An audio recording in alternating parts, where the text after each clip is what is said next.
Here's how to fix the Vanguard requires secure boot and TPM 2.0 error in Valorant quickly. Step 1. Enable secure boot and TPM 2.0 in BIOS. Restart your PC and enter BIOS or UEFI settings. Usually press Delete, F2 or F10 during startup. Once in BIOS, find the Secure Boot option, usually under Boot or Security, and enable it.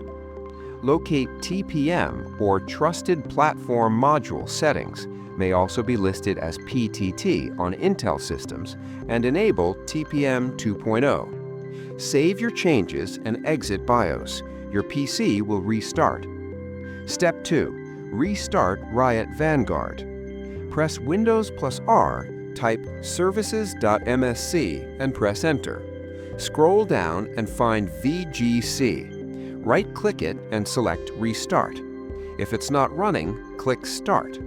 Vanguard must run properly for Valorant to detect secure boot and TPM. Step 3. Run Riot Client as administrator.